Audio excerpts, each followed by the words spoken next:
Welcome back, everyone, to this week's episode of Booking the Territory, the Unprofessional Wrestling Podcast, where today we are talking NWA Saturday Night on TBS from September the 29th of 1990. I am sitting here with Doc and not hard body Harper. Harper's got some shoot job blues, but Doc and I are here to bring you all the good news of this week's episode of Saturday Night. Real quick, before I get rolling too much into this, a special shout out to Disrespectfully Classy, Marquis Blassie, Mike Childry, and Joe Ice. And boy, Doc, it has been an eventful week between Dman, the Superbowl, and Cody Rhodes. Let me throw it to you and ask how you're doing. I feel like we got a nice little opening happening here, just built in, ready to go. Well, even the Booker of the Year stumbles sometimes, That was a dud, was it not? I saw something the other day that ranked all the Super Bowls and said that was like the 10th or 11th most exciting Super Bowl ever. Okay. In fairness, full disclosure, I don't like the Rams. No, I watched it. I despise the Rams because of the no call a few years ago. I can't get over it. Whatever. Screw you if you think I'm bitter. Too bad for you.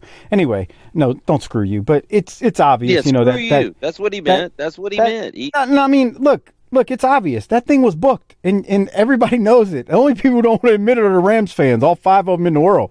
But my thing is like, I thought that this was a really good chance to make new stars. Yeah, you could have made Burrow a star, but he was too busy getting sacked 30 times. You go ahead and kick Mr. Immunization out of the league, and Brady gone. You don't let him get over to San Francisco, and now you got new blood. I think that's how you. I mean, shit. At the very least, they should have had Joe Burrow come out during the ceremony and hit somebody with a chair. You got to make new stars, and they missed an opportunity there. After that, that crazy-ass postseason, I feel like they didn't give us everything. Yeah, they booked some great games in the divisional and in the championship round, only for us to get what we got on Super Bowl Sunday. It just felt like a letdown. It's like they blew all their creative before the blow-off, You know what people are saying out there? Hold on. I got to play devil's advocate. I know what people are saying. So we've seen all these walk-off wins and leading up to the Super Bowl. And I know what people are saying. Man, y'all just got used to all those flips and dives, and this one didn't have as many flips and dives because at the end of the day, the Rams came down and scored, on their last possession. Well, second to last possession because technically. But the Rams came down and scored in the final 2 minutes. I mean, back in the day, that's what you would call an outstanding finish. And then defense rose to the challenge. So, they would have a point if they said that. The problem is the bar was raised in the booking so much that they overbooked the mid card in the beginning of the card, and so by the time we got to the main event, they had nowhere to go. Yeah, that's a good way of putting it. Now, more importantly, I have a feeling that people either really liked or really didn't like the halftime entertainment. You have to be our resident authority here on this. So what's the verdict? I mean, what did folks want them to do? I don't know what else you want. What do you mean by that? First off, because let me tell you this: all the Beckys and Michelles over in my social media feed, this was the greatest thing that ever happened to them. All the basic white bitches loved the shit out of that Super Bowl halftime. Right, you only have 15, 20 minutes. I don't even remember. I think somebody out there will correct me. You got 15 to 20 minutes of performance time. I don't know how you do a quote unquote rap performance with that many artists in that short a time. Like you only do 45 seconds of California Love when that song needs to play the whole jam so that I can be dancing around in my living room getting it on. You know what I mean? I don't know how that made me think of Easy Dub. I don't know how you do it. I really don't know how you, like, again, you got all these legends except for the young dude. Well, never mind. 50 Cent ain't a legend to me, but whatever. You got all these stars. Let's call them that, because legend is too much. They only have X amount of time per person. I don't know how else you do it. I would have thought your beef would have been they let all the black people out there, but then the white guy still gets to walk off with the strap. So, well, my kid, the oldest, he was like, "Oh Lord, Eminem," and then I looked at him and was like, "Well, what's wrong with Eminem?" And hold on, you're gonna love this discussion. So I text my partner Ahmad in the middle of it, and Ahmad is my partner Ahmad is a music head. He was in a band, and he's been in the music his whole life, and like he can tell you anything about any rapper of the last 30 years. I mean, he's a connoisseur of it. Can I guess? What? Here's what I think. Let me finish. Let me finish what I was saying. Let me just I think finish. I know what he's gonna say. What? I think Eminem gets tons of street cred from the brother. So I don't think he's gonna have a problem with this. He's an honorary brother. He's like the Mike Mills of rap. Oh my God, Jesus Lord, there you go. Well, so I text Ahmad and I said, remember when, oh God, which album was it? Hold on. I'm looking at my text now so I can look it up. I remember when Eminem's album, The Eminem Show, came out in 2002. And I said, do you remember talking about that? And your exact words to me were, I never thought I'd say it at this moment, but that dude is the best rapper there is. Right. And he texted me back and said, yeah, I remember saying that. I said, well, I got a little young brother over here, almost 17 years old, finds that laughable. And he was like, he don't know. And I said, you ain't got to tell me, but I was just making sure there were multiple people that would say this. And anyway, so my partner Ahmad, all into it, he's like, dude, that dude is the greatest. And then he followed up in the next tweet and he said, texted me and said, if he was a brother, it would be no question. That was what he told me. And I ain't willing to go there, but that dude is talented as a rapper. I feel bad that we stole another art form from y'all, and then the best is a honky, but whatever. I ain't nobody. I don't know if I agree with best of all time, but that album, The Eminem Show, when it came out, you have no clue what I'm talking about, Doc, as I'm saying this. That shit was goddamn perfect. Now, are you a big Mary J. Blige fan? No, but Sasha, when Mary J was performing and she started dancing, she goes, "Oh Lord, this broad could never dance." Oh well, all right. There's a good critique. I don't have this experience. You have more recent experience, so I have to ask you on this. And it pains me to have to ask you this question, but I can't. I mean, so when your team's in the Super Bowl, don't you find it excruciating to sit there through some pop music bullshit that's 3 times the length of a normal halftime when you're like, can we get back out on this field and get back to work? Bro, my Saints Super Bowl had the freaking Who performing. And you were saying who, for real? And I mean, I knew who they were, but I was like, my nerves were shot. During that damn game. Like, we were down at halftime. That was right before they did the onside kick in the second half to start it. Yeah, I mean, I couldn't tell you anything about the Who's performance. I was pacing in the living room. Yeah, because you know what? Here's the dirty little secret. People, I'm still tuning in to watch the football game. I don't show up at a pop concert expecting a football game to break out. Right. So I don't understand why. That's how broads have wiggled their way into the Super Bowl. Because they legitimately are like, oh boy, it's a party. And just so you ain't just so we're clear, just so we're clear, that goes for any type of music at the halftime of the Super Bowl. Whether you pick the band, I don't care. I'm only saying this because it was.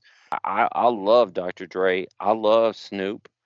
I got no problem with the artists that were out there. Everybody except Kendrick Lamar. Not that I don't like him. I just have no opinion. You grew up. You got out of the game before he came along. That was your problem. Yeah. I mean, no. Well, I know who he is. I mean, I got kids, so I know who he is. Yeah, but you moved to the burbs before he blew up, so you were like, Now you call what I live the burbs? After everything you said about where I live and the little shack that I live in? Well, after a couple of years of this depression that we've been in, I guess it jumped up in its game a little bit. Depression? Jesus. Okay. But Joe Burrow got sacked 80 times, and they lost, and I was pulling for the Bengals. And the Super Bowl performance, I could take it or leave it. It was fine. I mean, like, I don't understand people who hated it or loved it. I don't understand people who get worked up about it. All I know is that I'm sad because now I got nothing to do on Sundays for the next 7 months. Well, we got the USFL coming up in April. I got nothing to do for the next 7 months. All right, Doc, I wanted to ask you about this, moving on from the Super Bowl. Okay. Did you catch the Cody Rhodes and Brandi Rhodes announcement, not from them, but from Tony Khan about them leaving AEW? I know you don't care. So let me be clear. What do you say I don't care? Because you don't. You're going to be like, I don't give a shit, man. Well, I mean, it ain't like they lost MJF or something. By the way, longtime patron Brian Hanna said, man, I know y'all don't like doing it, but I really like when y'all break down modern wrestling. Well, we're good. Here's the thing. We're good at breaking down just about anything. But what we're not going to do, even though our little buddy, the Louisville Slugger, likes to torture himself with that product, we're not going to do that. He's nuts. He's crazy to do. He's making more money off their product than they're making off their product. That's true, as I say. But I still think he's crazy. I get it when you're making money off of it, but I just go, God, I just couldn't do it. I couldn't do it. So here's the thing. AEW has more people on that roster than they know what to do with. So if he doesn't want to be there, then that's kind of a problem solved for me. But the problem I wonder that he has is he's on that Go Big show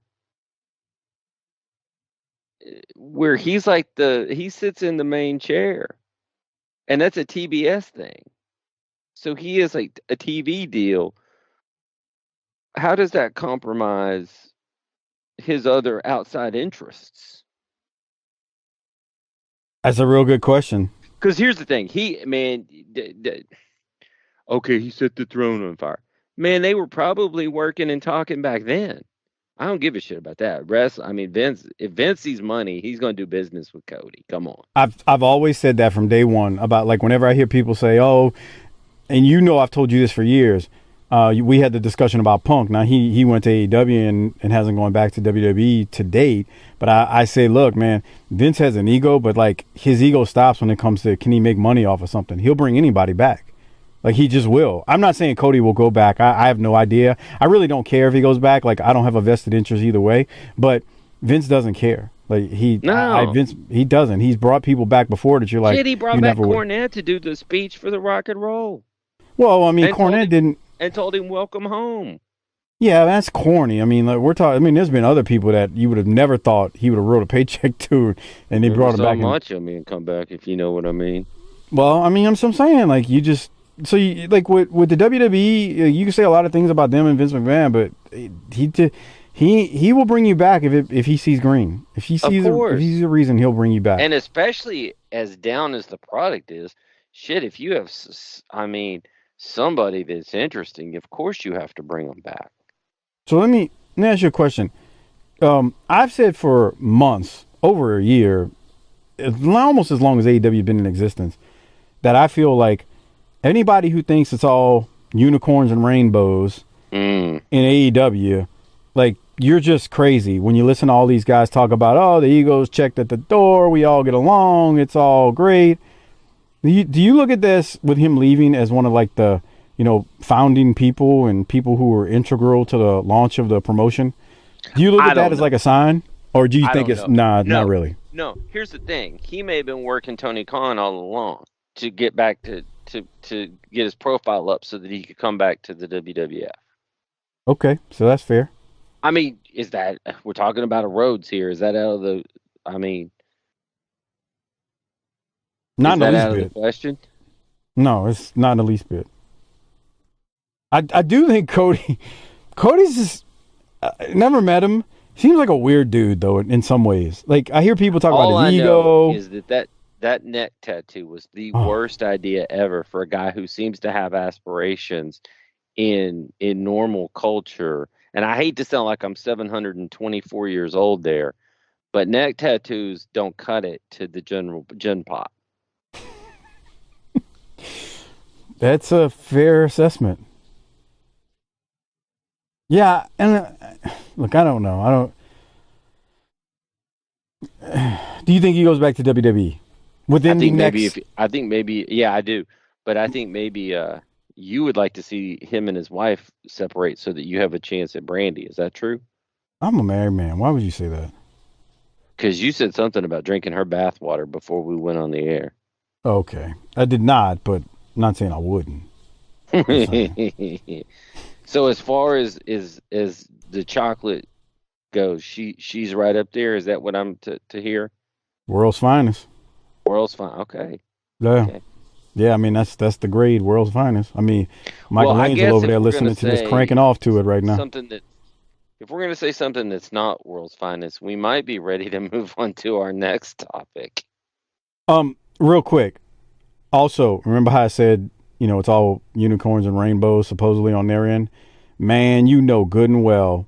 How long before, it won't be long in my opinion before they start, there'll be a comment sliding in back and forth between some of these former EVPs and current ones.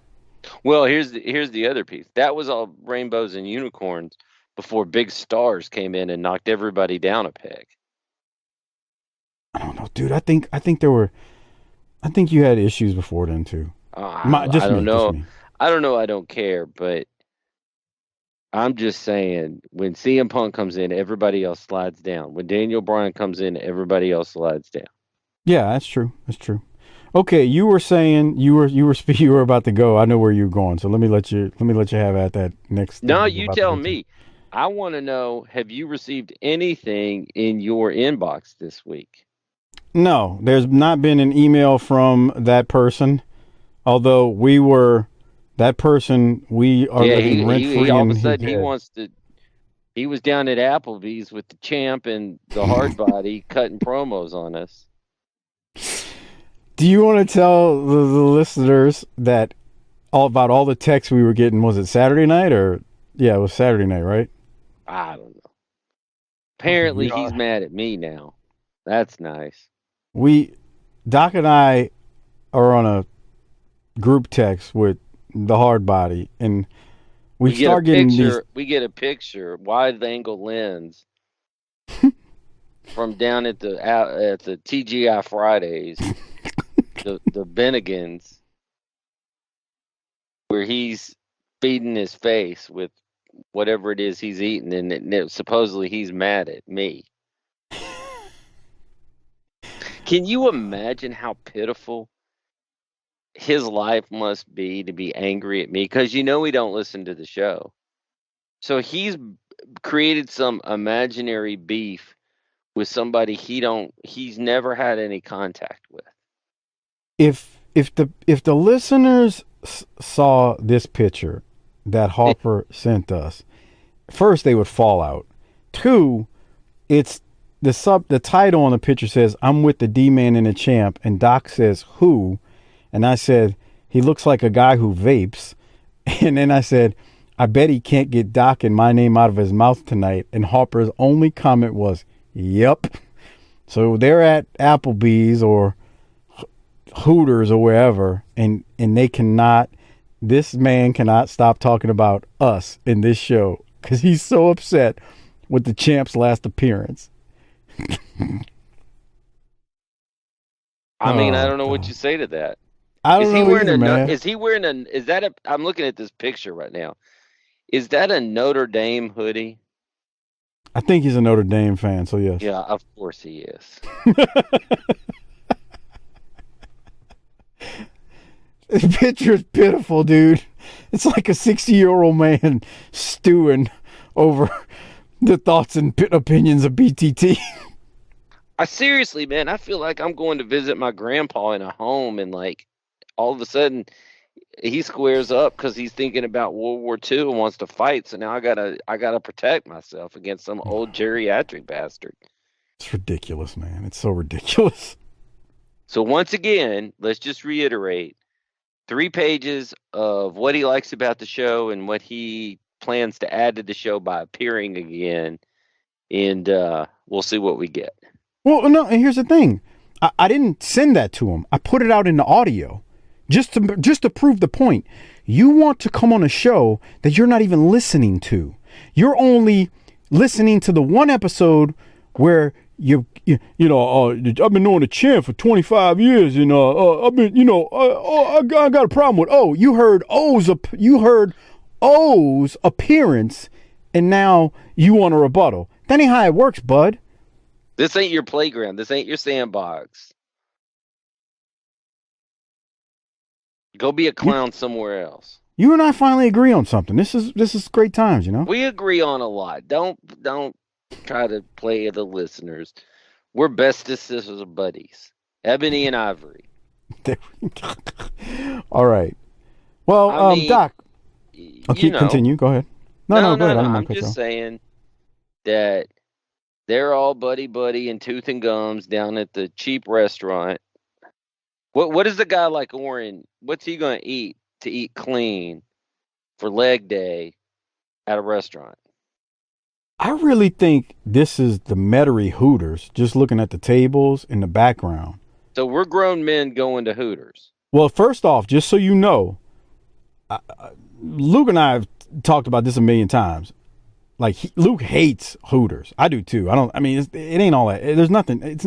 The food is terrible, and if I want to go see some whores, I'll go look at some whores. I say that all the time. So I think that's where they're at, just based on the background. See, that's something else we agree on. So, which tells me the champ and Harper, that's not a place they really like, but that's what the Dman likes. So they, the old 60-year-old. Because he thinks somehow it's classy because it's not all nude. I can't answer that question, man. Mark for big tits, but he don't want to go all the way. I get it. His heart probably can't handle that. You gotta hear Harper talk about him and women. He's so insulting. Bro, Harper done told me stuff off air that I can't repeat, man. It's so bad. Yet this guy's clamored to come on the show when Harper's holding all the cards. Dude, it is ridiculous how nice Harper was to him when they were on together. Hey, just because Harper's a clown doesn't mean he's a mean, evil clown. Oh, he is in his face. That's the part that's hilarious. But on the show, he didn't want to. But not in front of the thousands and thousands and thousands of people. Yeah, man, I told the kids the other night how many people listen to this show. They were like, "So you're like famous?" I was like, "That's about that's about it. Yeah, that's how this works." Any other thoughts on that dude who I said I need a report in my inbox and it still hasn't come? Any other thoughts, Doc? Nah, I think we've spent enough time on that. I mean, really. Okay, so we got a 5. He's the moon dog of the territory. Yeah, you giving him too much credit, man. That's true, too. I did. I mean, especially if you're talking about Randy Colley. I mean, that dude was... Was he? Randy Colley was a champion in Mid-South, man. He was known as the Nightmare and the Champion, but... Mm-hmm. Yeah. Don't insult... maybe some of the Moondogs, but not all of them. He was that moon... Okay, D-Man is that Moondog from Smoky Mountain that came in with Larry Latham. Now you're going to have to fight D-Man. Remember that Moondog, that Outlaw Mud Show goof? And since that's the last one that I've seen, probably, for real, that's the one I think of. And boy, that was some bottom of the barrel Moondog. Well, on that note, I need to shout out a couple of patrons. One of them being Riley Arnwine, one of our longest tenured patrons. He has been around since the Smoky Mountain full run that we did many years ago at this stage. And he made the move to Patreon. He was on Podbean still on that old service, but I finally convinced him to make the move to Patreon, and he was one of the last holdovers on the old Podbean link. I would have thought the Tennessee Valley Authority would have come through and cleared out his land to get some electricity over across the holler, and he'd have been displaced and living in a box by now.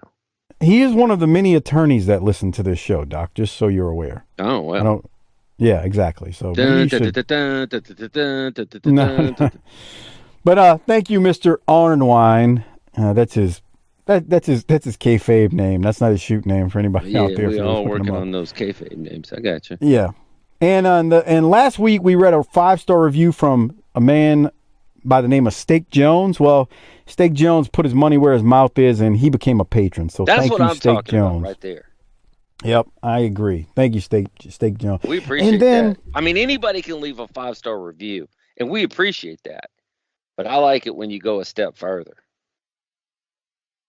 We had another patron a few weeks back that I mentioned. His name was Philip P. New. I guess he's a new listener and patron. Well, he even messaged me to say, I'm glad I found you guys. So he's like a new listener. He's like, man, there's so much old stuff that I'm enjoying. Like, he's just going through all the back catalog of shows, man. Can you Here's imagine? the thing, though, and I was thinking about this the other day, just kind of sitting around, staring up at the ceiling, thinking about the show. I was like, you know how many podcasts you listen to over the years, and you just think they always have the same stories, and you get tired of them. You just kind of drift away from listening. And here we are. Last week was one of the best shows we've ever done. Yeah, it was a fun one. It was good. Yeah, I agree. And I mean, we're in like our 24th year of doing this, and we're still finding new ways to be great. Well, that's what greatness does, right? I guess. Well, on that note, Doc, we did have a new 5-star review. Would you like to read it, or would you like me to tackle it? It's from 111 £, I guess, hashtag fan, FANN. Now, the title of this one cut off, but I'm a little worried about this one because I'm not sure this one is 100% for us. And no, it is. You don't see the rest of the title. Okay, so that's your problem. It says ECW Livecast, which Mike Prue and JV do on the Patreon feed, and then it says BTT as a whole in the title. Oh, I didn't see that. It just said BTT. Exactly. So you're about to bury something here, but you can't see the full title because you're an old fogey and don't know how to turn your phone sideways. I always assume the worst. How about that? That way you don't get disappointed if something good happens. Now, see, I'm not disappointed. I'm pleasantly surprised. Well, read the review, please. Well, it says, love the show. It gets me through the work week without ripping the boss man's head off. Thanks, guys. Man, that's true. How many times you want to rip the boss man's head off this week already? And it's just Tuesday. I would never do such a thing. No, but you're the guy that did say you wish there was one day a year you could cut promos without having to talk to HR. Well, there's just this. You know, I said that because of Navy. But imagine, and you agreed with me. Imagine what would happen if you could just, like, I don't know, drop $20 in the donation jar for special needs kids, and one day a year you could just cut promos on everybody. There's that one person in particular, and I stand by what I said. I could make that person cry. That's mean, though. I wouldn't want to do that to that person. I don't know. All right, Doc. I'm just saying, think about all the people at your shoot job. I'm not talking to you. I'm talking to all the people out there. If you could pick one that you hate the most. No repercussions. And you could just cut that promo on them. Boy, that'd be something else, man. And it ain't like so this is difference, I think, between broads and dudes. I think it's that old Chris Rock thing. The broads will think, she's out to get me at the office. The dudes, all of us dudes are like, man, that's just the most irritating motherfucker at the workplace. I'm going to cut a promo on them. Yeah. Otherwise known as the Dman at the shoot job. Oh, my God. Well, we need to get into this wrestling talk from this week's show. Before we do so, I do want to mention, I didn't say it when I was plugging the patrons or mentioning the new patrons a second ago. Don't forget, become a patron, tinyurl.com/PatreonBTT. In a few weeks, we got the Halloween Havoc pay-per-view coming up for 1990. And it's pretty good. Just wait till we get to it, though. Again, it's tinyurl.com/PatreonBTT. We also have, I think, 12 Clash of the Champions reviews up now, along with all the pay-per-views dating back to 87, not including the Starrcade ones, because those are on the free feed, but all the other pay-per-views that WCW has done during that time are up on Patreon, and we've reviewed them all, Doc and I. And then you can get so much else there. You can get the NWA Power shows with Sparks and the Little Fella Half Pint. I got a story to tell you about that, Doc. The ECW shows, all the pre-shows that Doc and I do, and anything else that is not available on our free feed with this NWA show goes up on our Patreon feed at tinyurl.com/PatreonBTT. Now, Doc, I am going to start the video version of this week's show. I got now. a question, though. Are we charging these JV shows rent on the feed? Wow. No. Come on. We might need to have a little discussion about that after the show, you know? Tribute. That's what they call it on The Sopranos. Tribute. They should be kicking up some of their t-shirt money up the chain. Boy, you really are a carny bastard. We know that. I mean, seriously? Well, I'm only half joking. Wow. Okay. All right. Now see, I had something, and now I can't remember what I was about to say. I think you were going to start the video feed and tell me why the little fella was angry from one of those JV shows. Okay. So let me get the video version going now. We're going to talk NWA Saturday Night on TBS from September 29, 1990. Apparently, Sparks and Half Pint do the NWA Power reviews. And I did not know that. It's not like a weekly show. We got a new champ over there, though. Yes, but this supersedes the champ over there, the new one. Even though that's a whole nother discussion.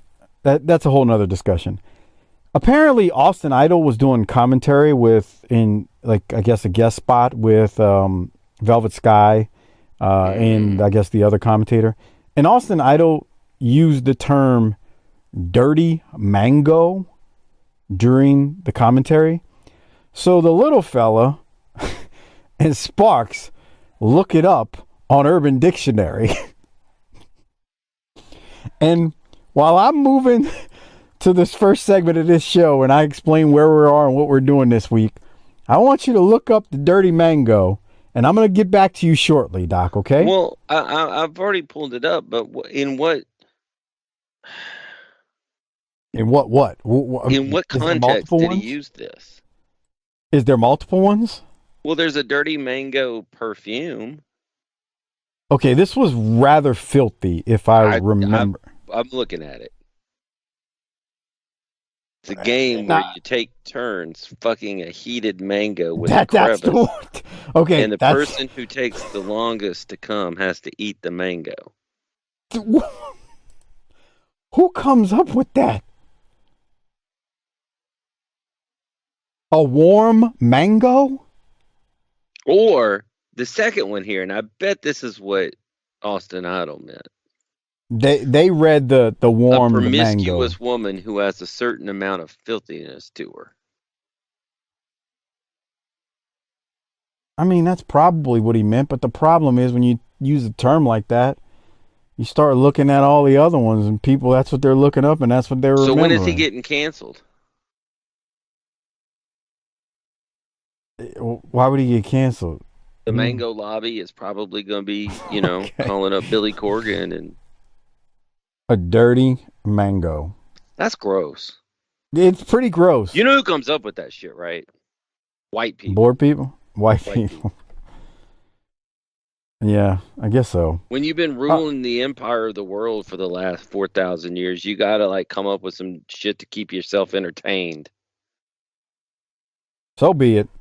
All right, again, run on top that's been extended now into the second millennium. It's ridiculous. Again, this is September 29th, 1990. According to the good people at the historyofwwe.com, which is not affiliated with WWE, this show was taped on September 17th, 1990, and we're at the Cobb County Civic Center. And the reported attendance this week is not listed, although as they pan out, I think I saw a lot of empty seats in the, I'm going to call it upper level or second level of the Civic Center. Anyway, Jim Ross, Bob Caudle opened the show. Tell us what we're going to see today. We're told we'll see Bobby Eaton versus Ricky Morton, among other things. Doc, anything from the opening before I go to the first match with Lex Luger versus Chuck Coates? No, I got a timestamp in this first match though. First match. So don't get too far. You've already gone too far. No, I just because I clicked away from it. Stay right there. Right here.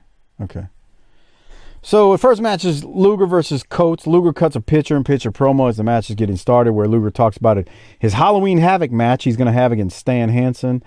You know, I mentioned the attendance, and you can see this is the angle I was talking about, where you can kind of see it's empty up in that upper area, if you want to call the Civic Center having an upper area empty, but whatever.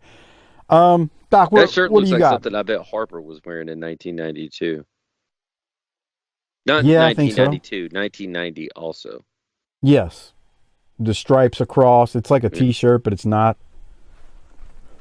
Well, technically, I guess it is a T-shirt. It's a T-shirt. striped. There is just a regular T-shirt color.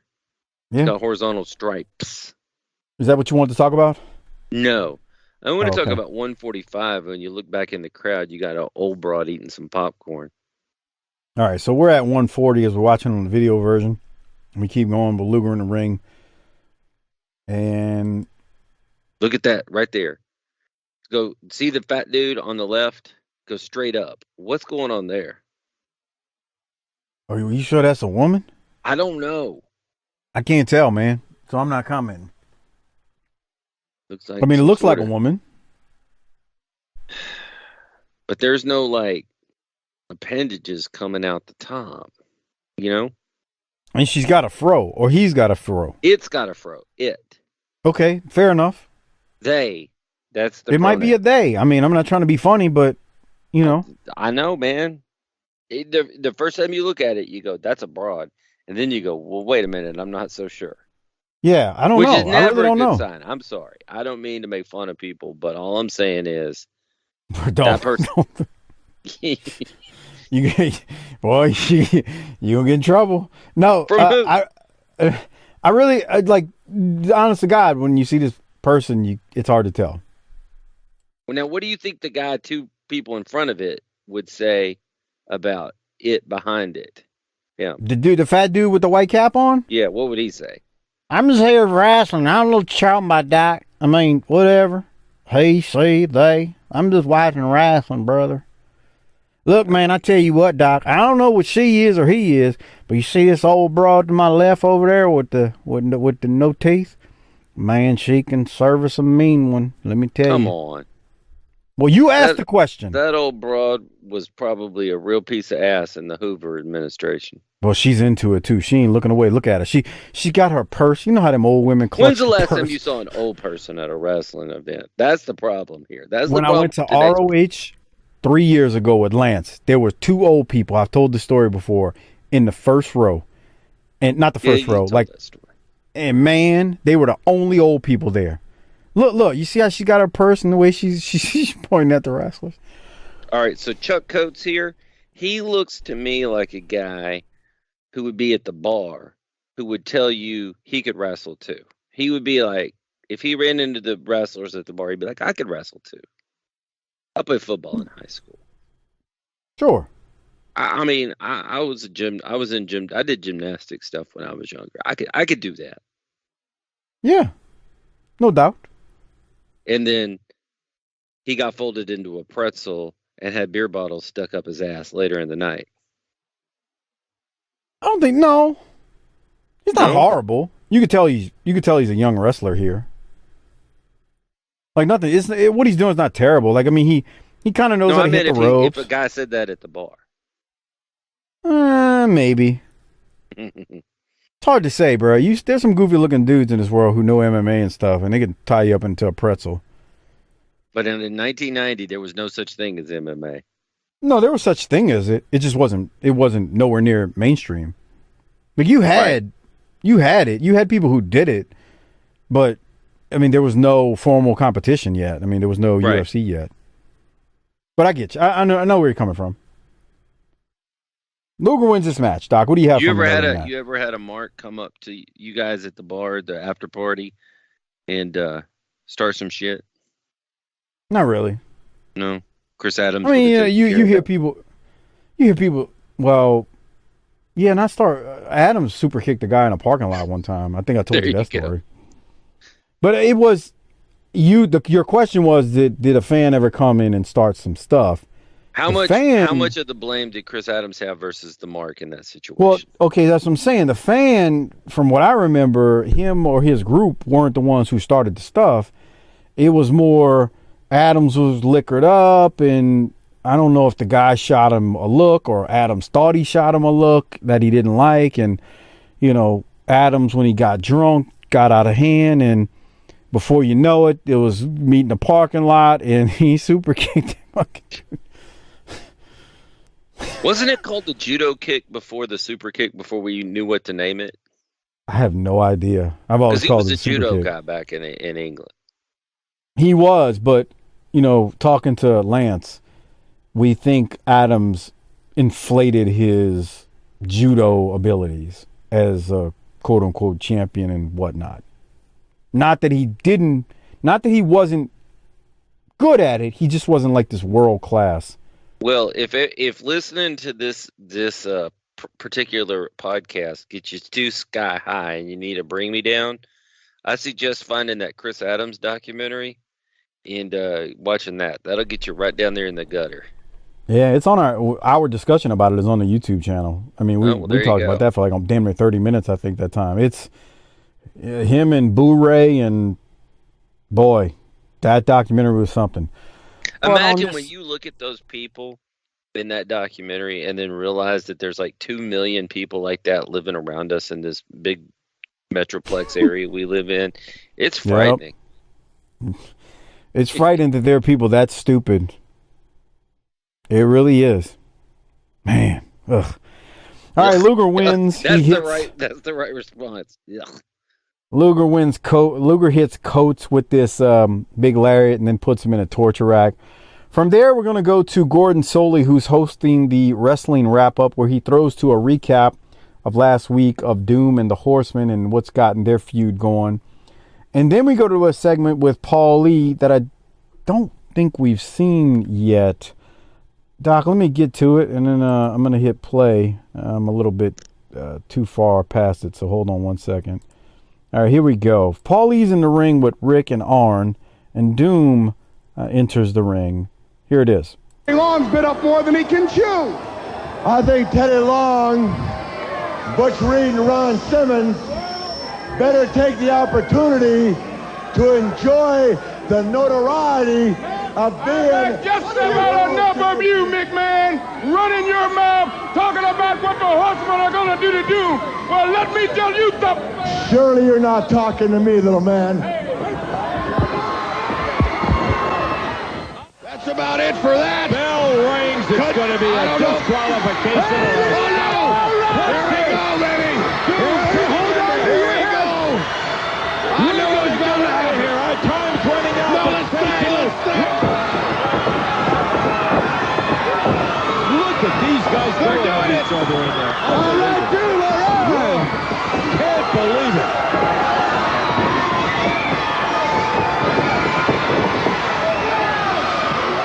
Warren, you've heard the comments from the world champions, and the match has been signed. You and Ric Flair against Doom at the Halloween Havoc on October 27th. On the event of the year, on Halloween, a holiday meant for young children to dress up and enjoy yourself, all of a sudden has been turned into the most violent time of the year. You see, Doom, you weren't satisfied with that major amount of respect you gained in a short time. You weren't happy being the World Tag Team Champions. The old scenario goes, curiosity killed the cat. You want to stick your head in the window fan to see what's on the other side. Well, you got to understand one thing, Doom. You've always been champion, because one variable wasn't involved. The platform is Halloween Havoc, pay-per-view, 30 million homes watching you put your reputation on the line. The variable I speak of are the Horsemen. We have been the measuring stick for a long time. You want to find out how good you are? Jump us at the Havoc. Back with more action right after this. Well, I like that line from Arn. You want to stick your head in the fan to see what's on the other side. It's like curiosity killed the cat. And then the Horsemen are the measuring stick. Those fans were going nuts when Doom and Flair and Arn were mixing it up. That was really good stuff. This feud's going to go on for a while now. I mean, we're only into September. Doc, what are your thoughts on what we saw there from the wrestling wrap-up, which is usually not as entertaining because we've been getting Black Scorpion updates? Yeah, I thought it was a good line as you weren't happy being the champs. Well, now you got something that you can't control kind of thing. That's a good one, too. I'm just happy that Rick and Arn didn't go racist there. And I'm not even joking. It's like, because, you know, they didn't have a lot to work with Rocky King because he's not like a player. But these are the world champs. I'm glad they didn't call him boy or something like that. I mean, save the racism for later. Oh, Jesus. He's joking before anybody gets worked to a shoot. Yeah, that's a good point. But here's the thing. You don't need to do that with those two. They're stars. That's what I'm saying. I mean, they're the champs. Yeah. There's ain't no need. I mean, you can maybe do something very subtle. I don't know what that would be in 1990. But, you know, you definitely don't need to do what they did with Rocky King, where they said boy 100 million times and they poking him in the chest. And, you know, Rocky's out there bobbing and weaving with his head. And he's, I hate to say it, you know, shucking and jiving while they're doing it. Is it was okay really, to say that phrase? I don't know. I mean, okay. I say it. Okay. Well, you have different rules than I get. Whatever. I mean, but you could the whole like Harper even said it when Rocky King when they were doing that with Rocky King. It was like, man, they kind of making Rocky King look kind of silly. Not just the way they were talking to him, but they got him out there the way he was bobbing and stuff. It just was really it was like 1930-ish type stuff where a white person's making fun of a black person, and instead of them letting them see it get to him, the black person just is like smiling and dancing. And, hey, oh, that's so funny, Mr. Flair. You know, isn't like that about the time Ole took over the booking? Yeah, but well, it's a little bit after Ole, but you know what I'm saying? Like it had that. That's. And I'm now feeling it now. That's what was in that segment that's uncomfortable from back then. It really had that old racist feel to it of, you know, the black person just laughing and playing. And he's not with it enough to know you're making fun of him. No. I'm not saying that. He knew that they were making fun of him, but he knew he couldn't react to it because the white person could do him something harmful and get away with it. It was kind of like to me. It had that feel to it with Rocky. But you know, I don't know. Who knows? Let's keep moving. Unless you have anything else from that wrestling wrap up. We then go to Mike Rotunda and Terry Taylor versus the State Patrol. We get a picture-in-picture promo from Steel, aka Kevin Nash from Master Blasters. I don't really have much from it. He says he's tough and he can do what he wants. And I don't really have anything else from that. Nah. But here's the reason why WCW shouldn't be doing top 10s on shows. Because they don't have enough wherewithal to follow through with what they told me. And so they're going to forget what they said, but I don't. So the last time we saw a top 10, they had Rotunda and Horner as a tag team. Yep. So now you're running out Terry Taylor, which I like Terry Taylor better than I like Tim Horner. But I'm like, why is Mike Rotunda tagging with him when blah, blah, blah, blah, blah? Then I start thinking about, well, that sucks for Rotunda. You know what else sucks for Rotunda? Every fucking thing they've done to him for the past however long, Captain Mike, which is coming to an end. And then I just lost interest in the whole thing. Yeah, I can't add anything to it. I hate the top 10, and then you're not even putting the team out there that's in the top 10. No. What I'm saying is I hate the top 10 when you're not even putting the team out there that is an actual top 10, like putting them in the ring. Another thing, too, when it comes to tag teams, I know you got a U.S. and NWA tag belt. Just do a top 5 with tag teams. That's all you need. That's all you need. Because you don't need... With singles, it's a lot different. Just list the top 5 tag teams. Ain't no need to go that deep, or we wouldn't even be having this discussion about Rotunda and Horner as a tag team listed because they weren't in the top 5.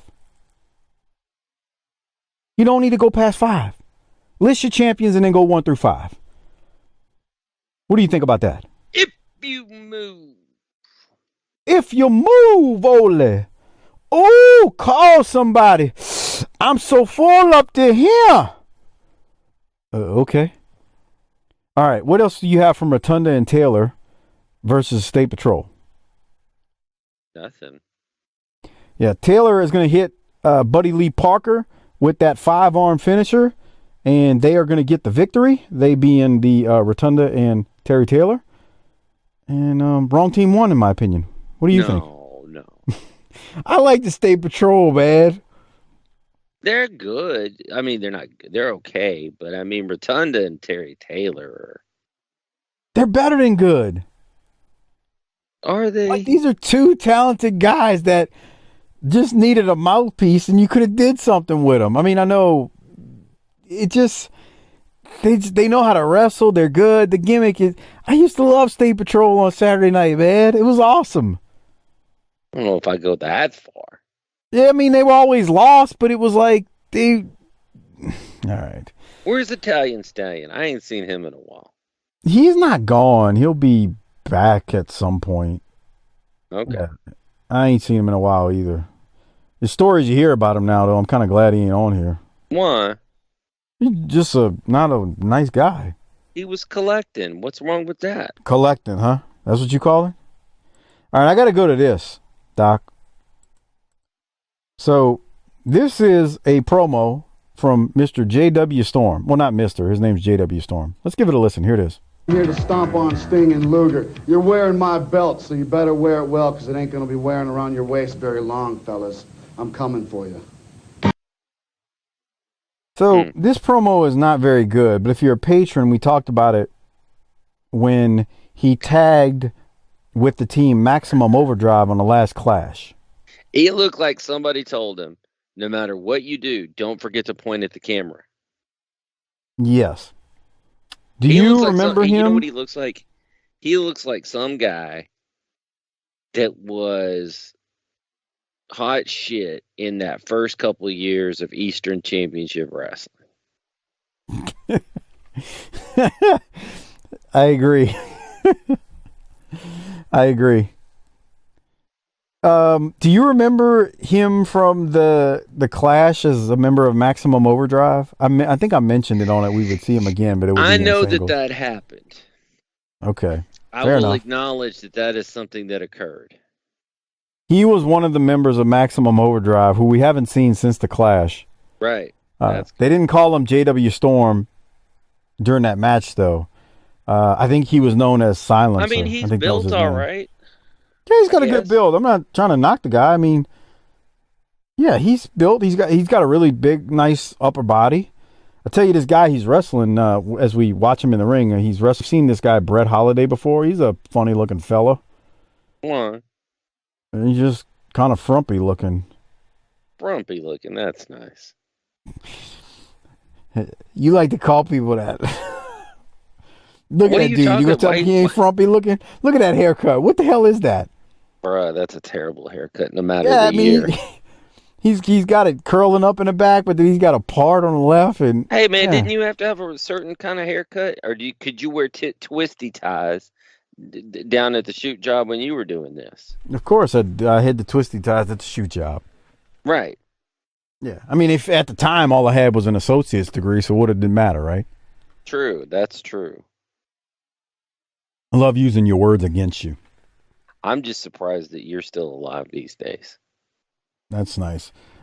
So nice physique on JW Storm from New Orleans. Man, there's no telling how many bad situations you were in. You might not even know. You've been like Rocky King. You didn't even know. Right. So anyway, on to this match. What are your thoughts on JW Storm versus this Brett Holiday character? 17:05. All right, we just went past it, so let me go back. Yeah, the announcers are going to do a real good job helping these guys. Do you want me to play the audio? Yeah. Okay, so I'm at 17:03. They're Is going that to good? cover for these guys. All right, here we go. Good hip lock takeover, and Holiday using that leverage factor, but the leverage factor has just pretty much ended. Storm blocked that one. He was able to block it, come with that hip toss of his own. Jim, we mentioned earlier about Chicago. Okay. Yeah, Bob Caudle helped them out there, for sure. Yeah, no doubt. Really, really helped them out at that. What else you got? Does JW Storm have a bald spot back there? I think so. Right there? Yeah, you can see it right there. Yeah. It's either, we say this often. This isn't HD, so when they pan out wide, you really can't tell if you're watching the shine from the light or an actual thinning or bald spot. Get a good look. Get a camera pause on him. On him. Goddamn, pal. JW Storm. What about him? Get a good close up on him. They'll show him. Not that. Okay. I mean, in his face, right? You know who he looks like? Who? He looks like Mike Awesome and Robert Gibson had a baby. Oh, wow. Maybe a little. He kind of does. He does look like Mike Awesome, though. Yeah. A little. Got a little Mike Awesome look. Now, earlier we had Chuck Coates that looked like the guy at the bar. JW here looks like the guy at the gym that says he can wrestle. Because he's built. He's got a build. So he's working out at the gym and spots the wrestlers and goes over and is like, I could wrestle. I don't know why you're saying this. He's already a wrestler. Why? I mean, you mean if a guy was built like him and wasn't a wrestler? Yeah. That look, I got that ponytail, that obnoxious ponytail. Yeah. Fair enough. He's that guy. Oh, boy. What else, Doc? So there's nothing terrible about this. There's just nothing good about it. No, there's not. It's this thing ends when let's see, Storm hits a big back elbow, and then his finisher. If you're a patron, here it comes in a second after the elbow, which looked really good. He does this like jumping, like choke slam. It's I don't know how to describe it. I didn't like that so much. Here it comes. You'll see it here. He jumps towards the person, catches him in the throat. The guy jumps, and then he slams him. Well, he also has only been wrestling, due to his Wikipedia page, about he started in '89. So there's the green factor. Up in the Pacific Northwest. We're going to get into this here in just a second. But he's in a member of a tag team called the Juice Patrol. We'll leave that alone for just a minute. Yeah, thank God. Okay, any other thoughts, Doc, before we continue? No. All right.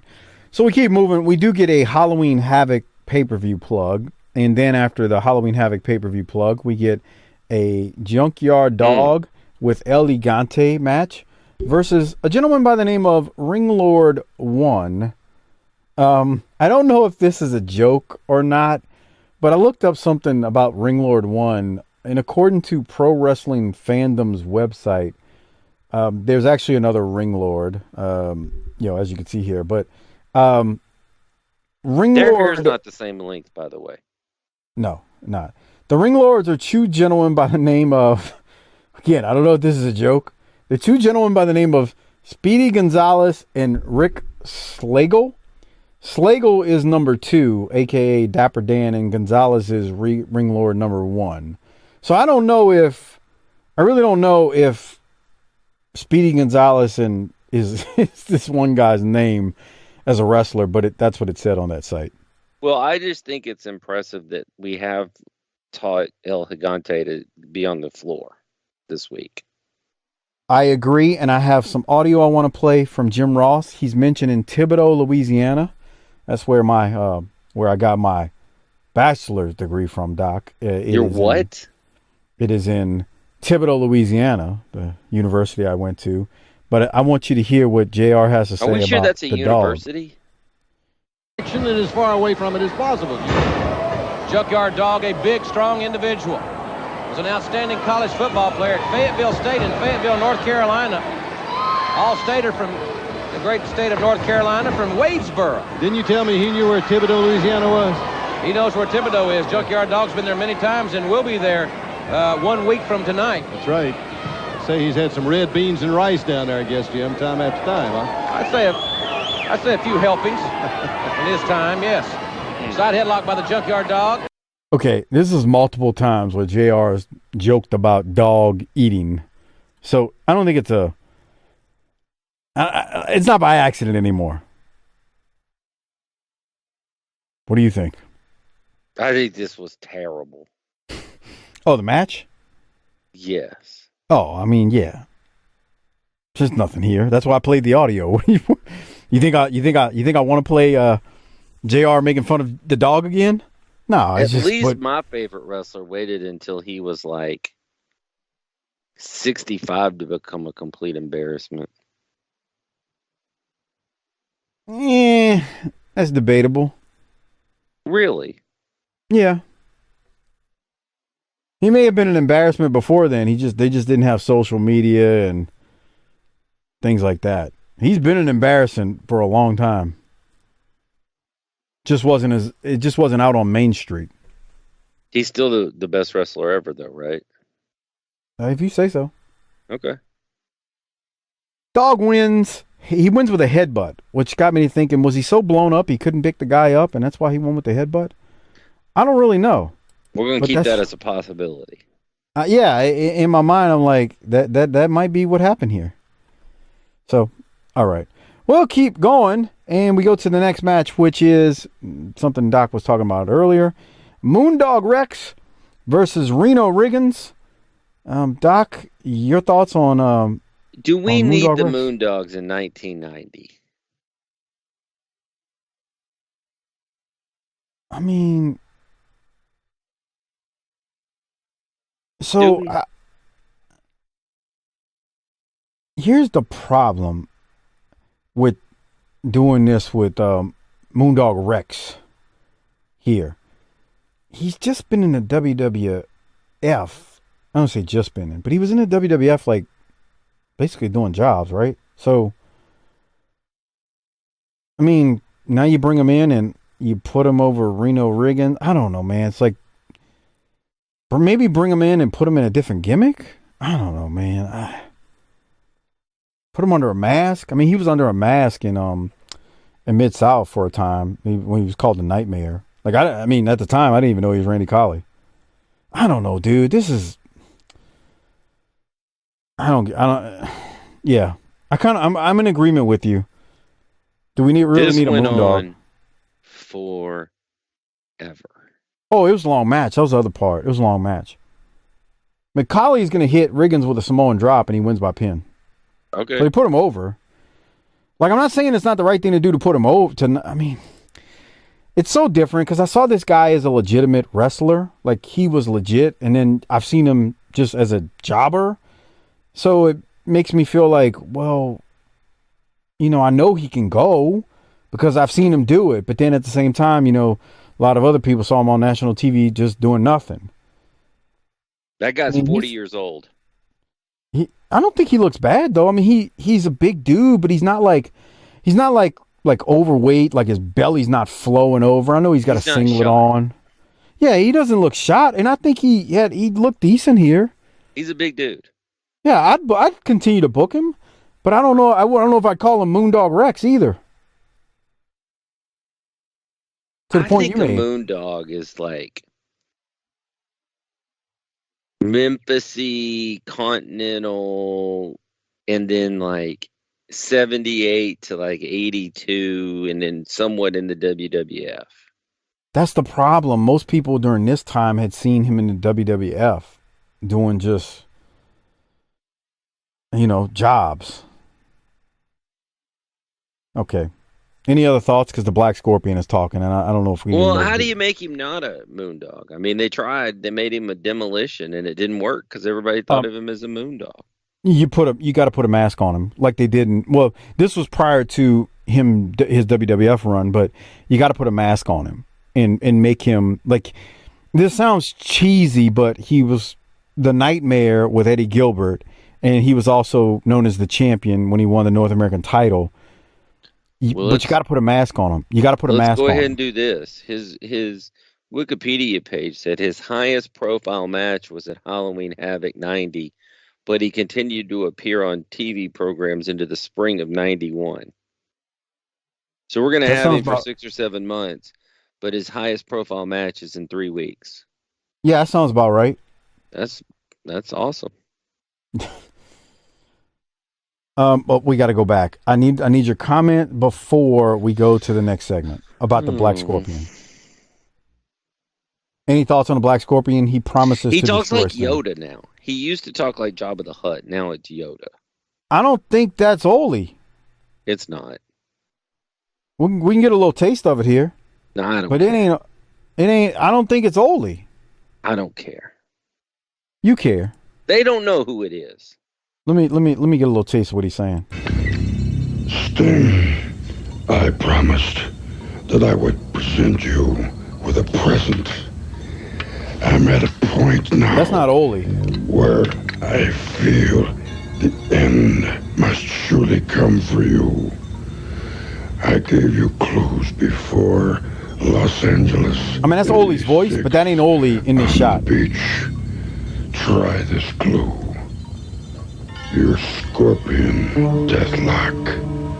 Think about it, and maybe you'll come closer to my identity. We still have that date, destiny in the ring, and I intend to finally destroy you. Sting, get ready. I'm not done with you yet. So my only thing was that's not Oli. Like, I know that's his voice, but that's not him in that robe. Okay. Would you agree? You don't care, I know, but yeah, I guess. Shit. Doc, last week we talked about Rocky King. Yeah, but last week we had an A+ show. What happened? Well, I'm about to go to Rocky King. So you ready for what we're about to hear? A+. Are you ready for this? I don't know. Let's go to it now. What you have been waiting for, you don't have to wait no more. You want to party? You want to get down? Well, let's get busy! Yeah! Okay, I'm going to have to edit out the music part from the YouTube version. Rocky King introduces the Freebirds, a.k.a. Richard Marley. Man, this does not age well. And then, in a second, I'm going to play some more audio from it. Man, he introduces him in the ring again, and you got to hear this. Again, I might have to edit this out the YouTube version, so here it is. They raised the dead. They are the greatest rock and roll band alive. The fabulous Freebirds. They raised the dead, he said, huh? And ladies and gentlemen, their opponents, first from Chattanooga, Tennessee, at 225 pounds, Greg Sawyer. And from Sevierville, at 206 pounds, Keith Hart. Keith Hart, Greg Sawyer to take on the Freebirds. I'm going to let it keep playing for a second. Little Richard Marley, what an interesting story that is. We're going to hear some comments tomorrow on the main event from the Freebirds and Little Richard Marley. You know, they're saying that he's from England or Europe or somewhere, I don't know. Obviously, the fans that have followed wrestling know it's Rocky King. That's right. Yeah. Now, Rocky King has formed an allegiance with the Freebirds. He's not the third Freebird. He's not their manager. He's a roadie. He's a what? A roadie. A roadie. Meaning he does everything on the road for them. Yeah, right. You know, kind of a valet type individual. Big elbow there. I got my dictionary out, Jim. I was going to look that one up. Do you know what a roadie does? I think of a roadie like a lackey, but I don't.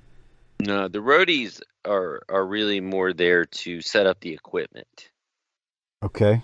Set up the amps, tune the guitars, unload the truck, you know, get it back on the truck after the bus after the show.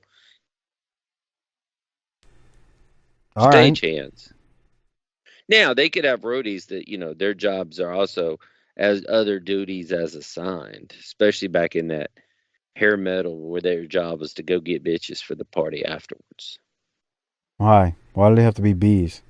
Because if they're going backstage to meet Motley Crue, I guarantee you they're not ladies. Wow. Okay.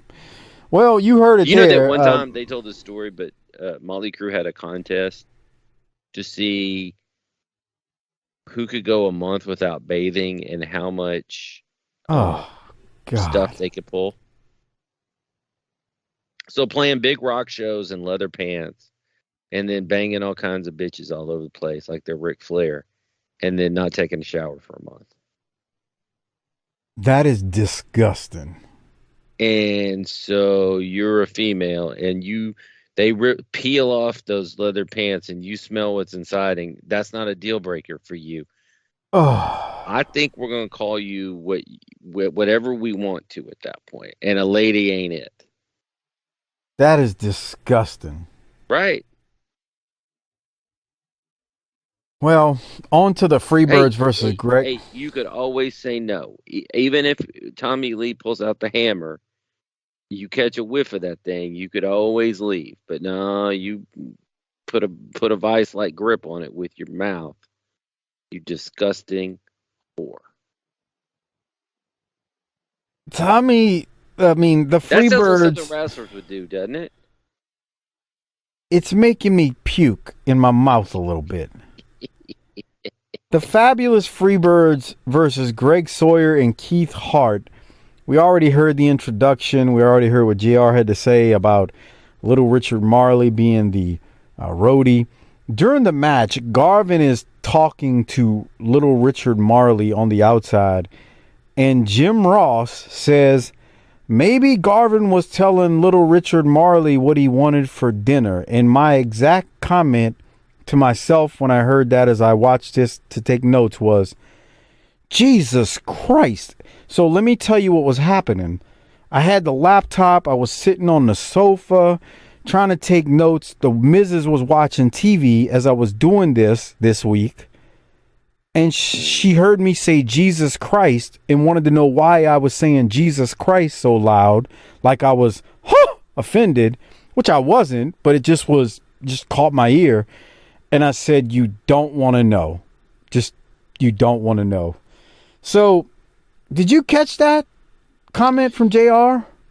Yeah, and it got me thinking. It's like, so Rocky was a sympathetic target of racism just a few months ago, and now he's a full participant. Couldn't we have told some story there about him, like, switching teams?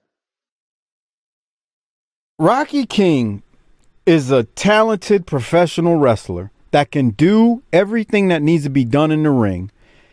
And yet, inside of 3 months' time, we've seen the Horsemen just pull out every racist thing they could do to a man in 1990. I mean, and now he's being booked as their lackey and roadie.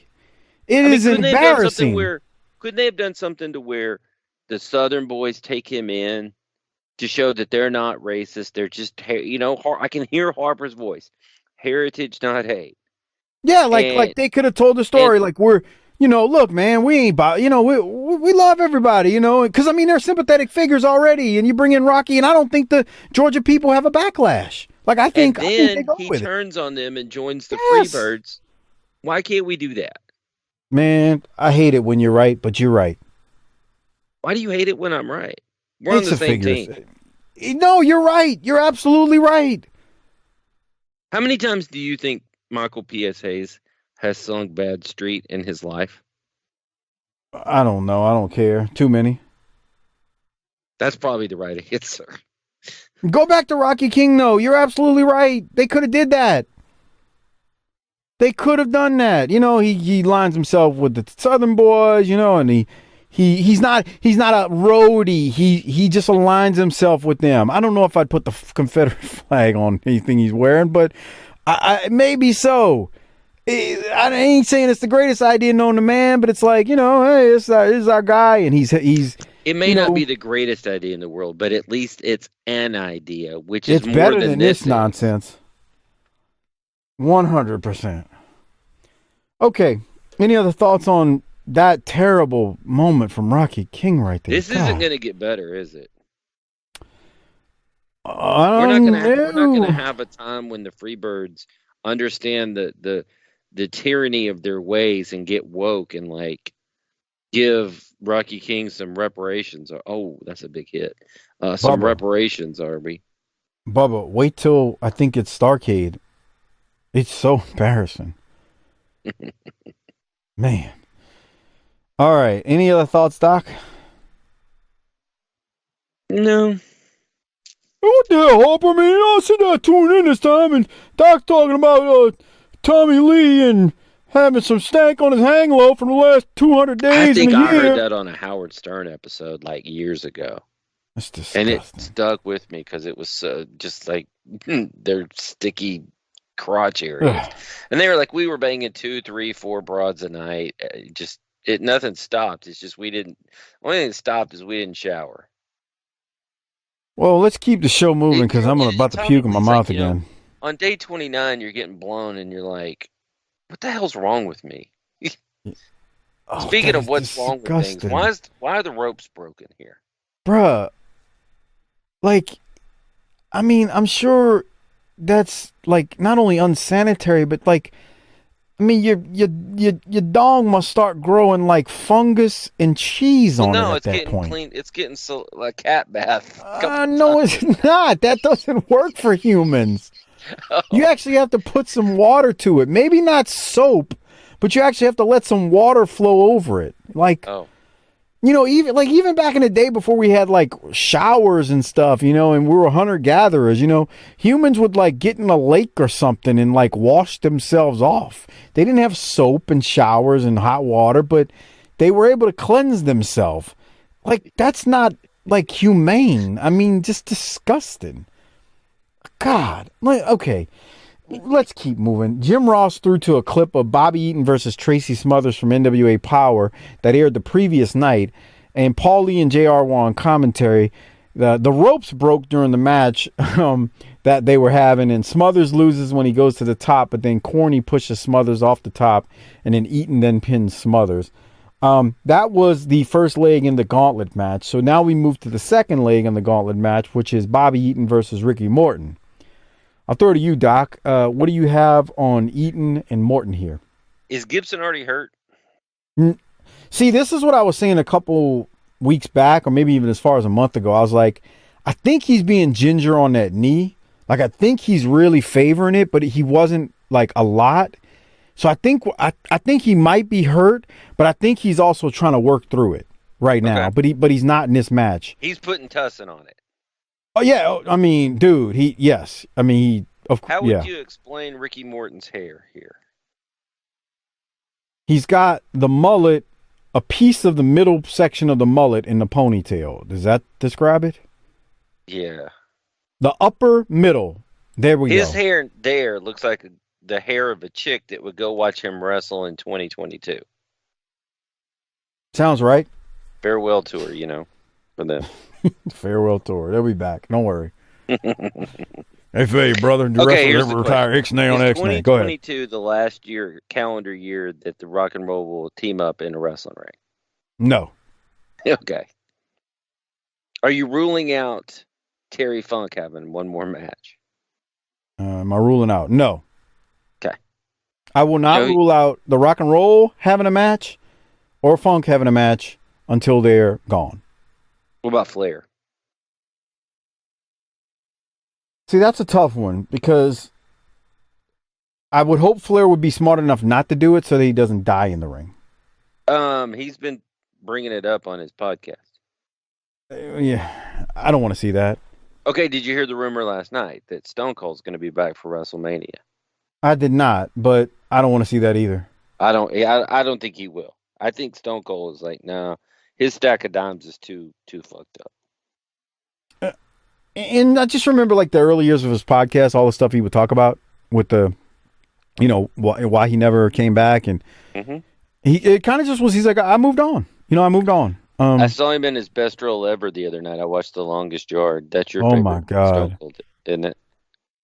Dude, that's hard to watch. I mean, I know he's acting, but it's just he's Stone Cold, so he's got that Texas draw, and he can turn it up, and he knows how to turn the volume up. He and make it make it. Yes, the reason Stone Cold was such a great promo is because he knows what the hell he's doing. He can make it real, and he talked about that. He talked about that on his podcast years ago, and I think he said he wasn't comfortable with it, but he was just acting. And it's stiff. When you hear, dude, when he says that to Nelly, it's my ears perked up when that movie came out in 06 or whatever year it was. My ears definitely perk up now when I hear it. I'm like, wow. Because I say this in the most respectful way. He's good at what he did in that role. Like, it drew the sympathy that was needed. It's like, I mean, but he's a wrestler. He's a worker. But damn, it's stiff. So the talk was maybe him and Owens would have a match at WrestleMania. That actually would be something I'd want to see, but then I don't because I don't want Austin to come back. I understand. Yeah. So lots of arm drags in this match that we're watching here. Lots of arm drags. Hey, these guys are just working. I mean, at this point, I don't call these guys old timers, but they've been around the block for a while. So, it's a gauntlet match. They got to put in some time. They're working their tails off for both of them. They are just in the ring bumping, arm drag, hip toss, like night off for them. I wish they would do a better job explaining this gauntlet scenario because I'm not totally against it, but 2/3 of it I don't get to see. So, like, a quick recap that they did earlier was nice. But they never go back on next week's episode and tell me how this ended. That's a great suggestion that they go back and tell you who won the last one.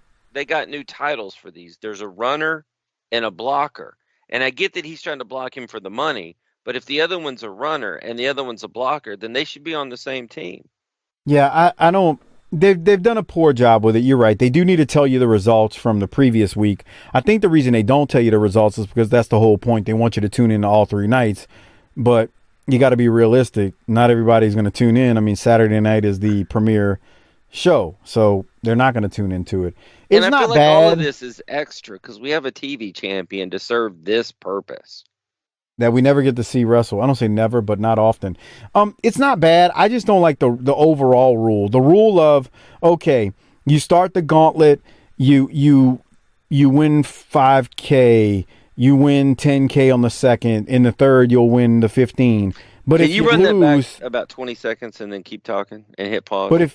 But if you lose to the third guy, the 3 people split the 5,000. That part doesn't make sense to me. But okay. So what am I playing here? The old broad we were talking about earlier that was hot during the Hoover administration. There's a little kid that comes down to the front and is yelling right in her ear while she's trying to watch this wrestling. She's whispering to her daughter right there. If this little shit doesn't stop, I'm gonna whoop his ass. Somebody needs to whoop his ass. Yeah. See? Yeah, she ain't liking this kid. Cock snot next to me. I was trying to slip. She was trying to slip her number to Morton, and this little kid's in the way. Come on. Long story short, with this match, these two are working their tails off. Although it is just old school match, it's a time limit draw. So what do, Doc? They go to me, a 5-minute sudden death. That he's been blocked. Well, that's not what they do. They decide to go to a 5-minute sudden death. And in between the sudden death, Terry Taylor talks about the upcoming sudden death in a promo.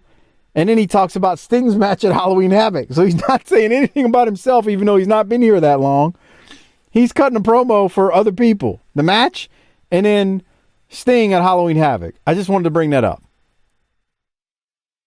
before we keep going. Any thoughts on Terry Taylor's interruption during this? No.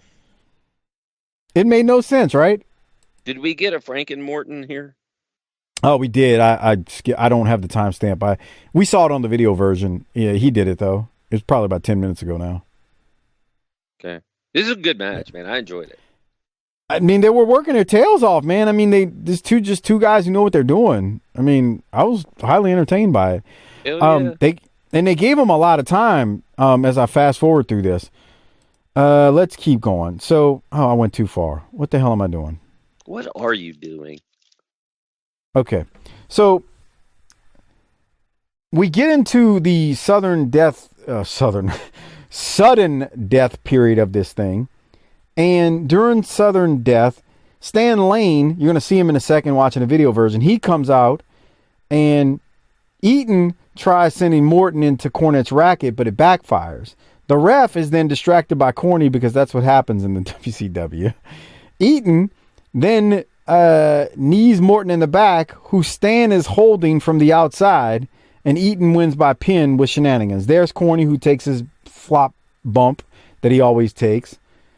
Morton is getting ready to go to the top because he's going to do something to Eaton, and Cornette is distracting the ref, but as Morton pins Eaton, so a pin can happen, and Stan's on the apron. Morton goes and hits Stan, and here comes Eaton with a knee to the back to Morton, and now he pins Morton as the ref turns around. 1, 2, 3. Bobby Eaton wins this leg of the gauntlet match. I get a little tired of the distraction finishes with the ref, Doc, but other than that, I mean, it was fine. What did you think? I was okay with it. I mean, if you're not going to have Shenanigans, why is Corny there? So I got it. True. Sid Vicious cuts a promo after the match that Eaton wins, and it's just generic green screen. Did you have anything from it, Doc? 3 letters. Fast forward. No, that's 2 letters. Meh. All right. Meh.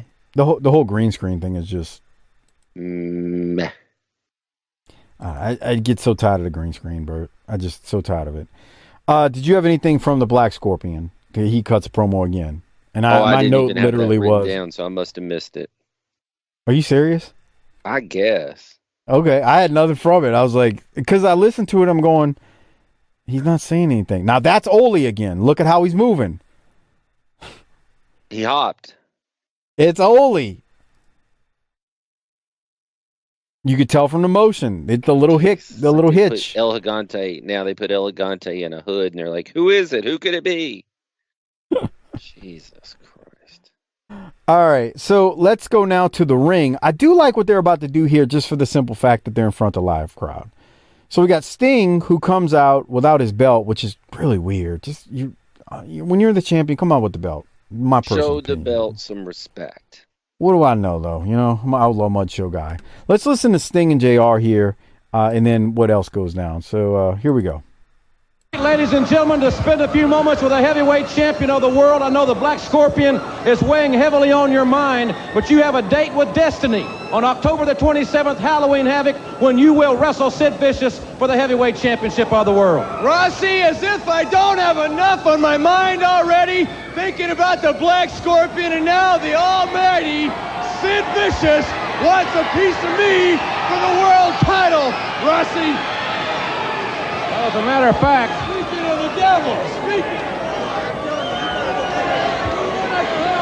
hey, wait a minute now. Hold on. Let's keep this civil. Hey, Sid, we don't have to wait till Halloween Havoc.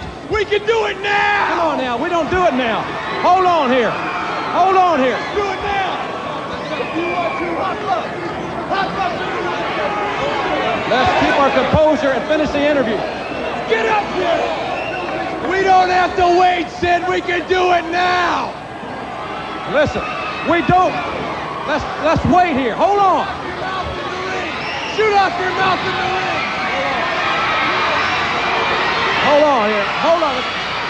Hey, wait a minute. Sting. There's the Black Scorpion.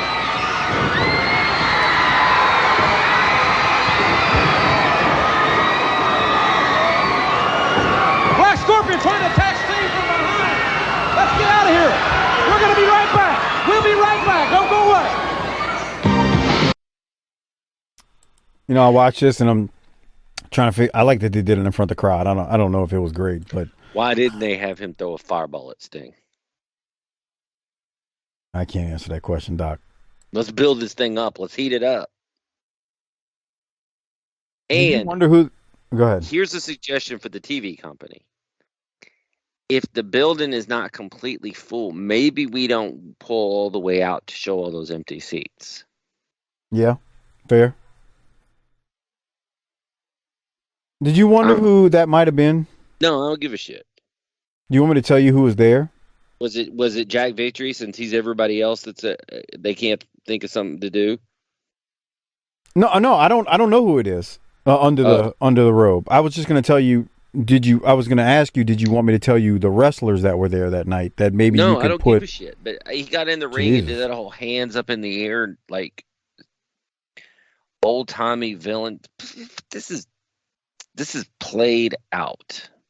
We've killed other gimmicks without saying a word. We can't kill this one. You know what's funny? I told you I had to hit eject on the JR episode about this time period. I was like, let me listen to it just to see what JR has to say.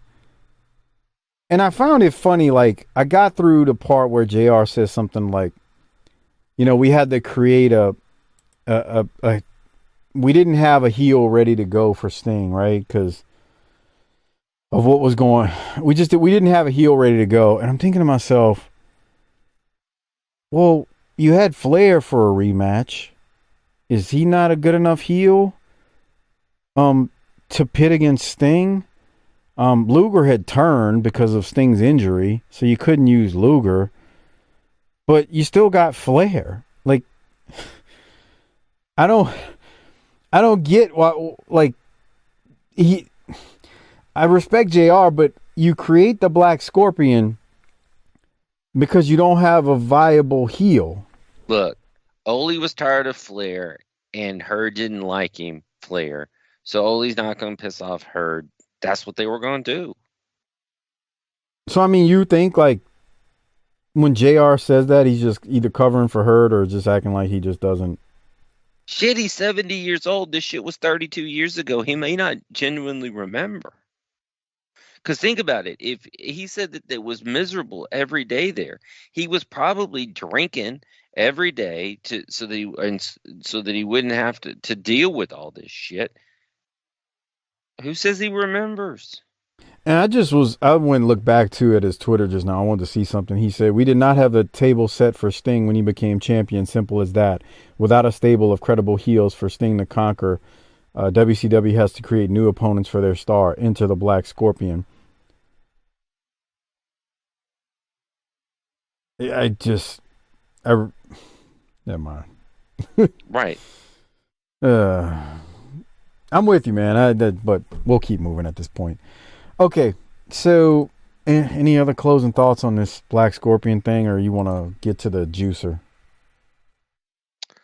I'd rather move on to the juicer, pal. Yeah, me too. And then real quick, there was a commercial in between the Black Scorpion segment and the juicer,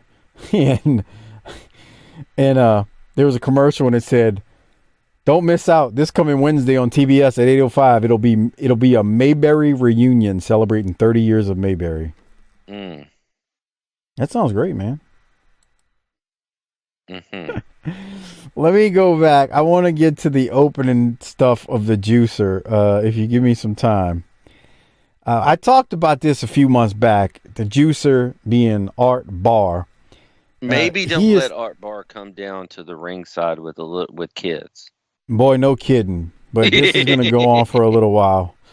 So Art Barr comes out. He's got kids, and it's a parade of kids with Art Barr. He's taking on Bill Ford. Let me ask you. I don't know what.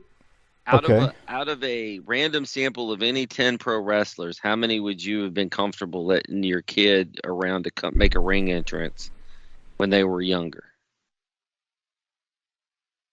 Out of 10, did you say, or what? Yeah.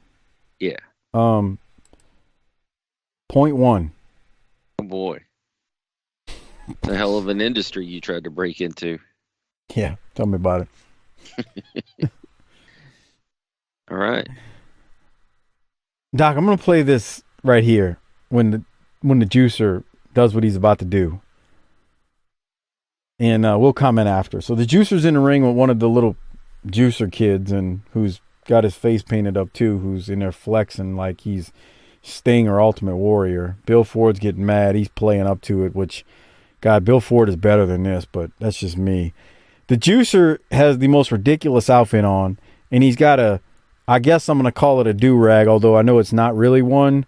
I'm just going to call it that for It looks like a cross between a discussion. do-rag, a skull cap, and a turban. Or whatever it is they wear, Habib. And then he pulls it off, and he's got a whole bottle of Johnson & Johnson's baby powder. Are we sure that's baby powder? It might, well, yeah, I think so, because I can't see a real wrestler, wasting their product. Wasting the yayo. He pulls it off, and when I say whole bottle, he doesn't have the actual bottle. He's just got the bottle of Johnson & Johnson baby powder poured into his hair and do-rag.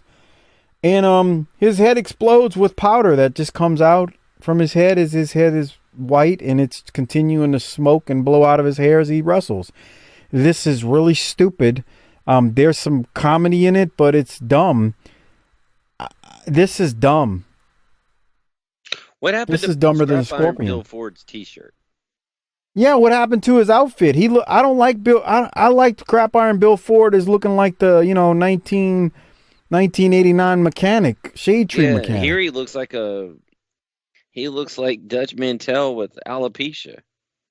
He looks like Dutch Mantel with alopecia, and he also looks like a 8th grade math teacher. I was trying to see if this little kid flipped off the juicer. No, he's got his hand out. Never mind. I was like, did he give him the bird? This is dumb, man.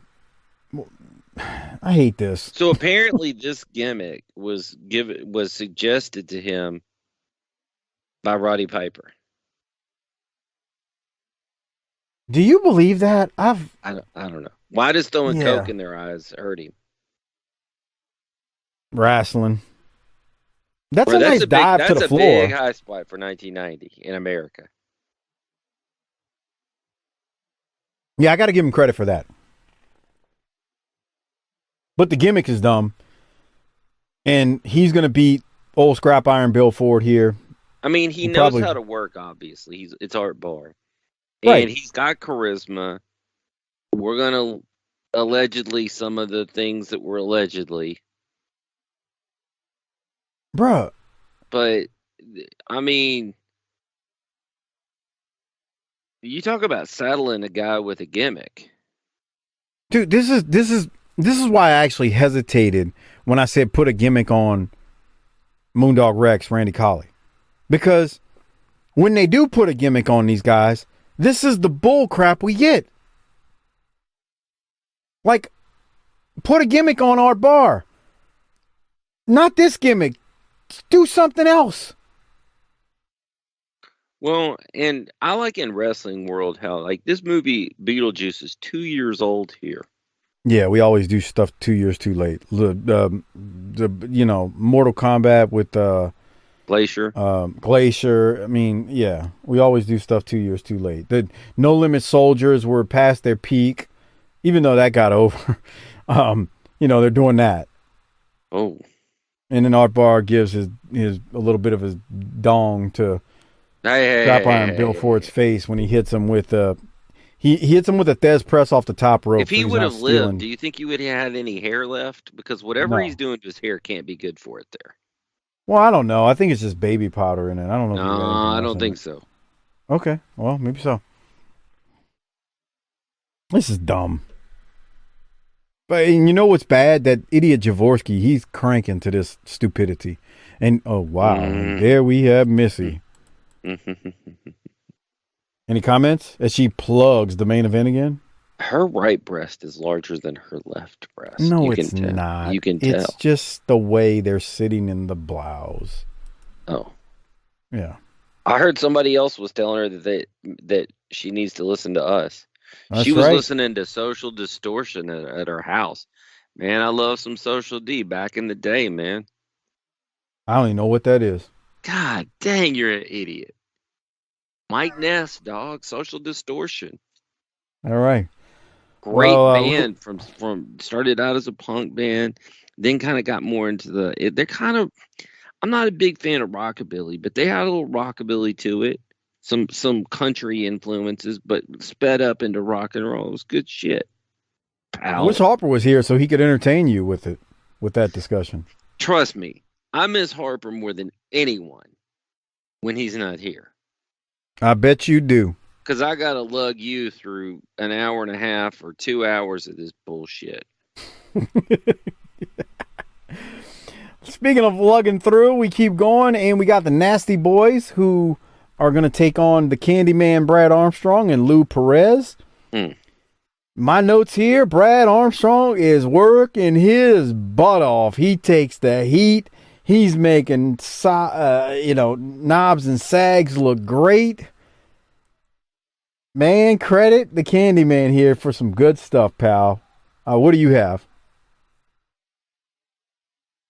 My first note was poor Brad. Yeah, because he's taking a beating.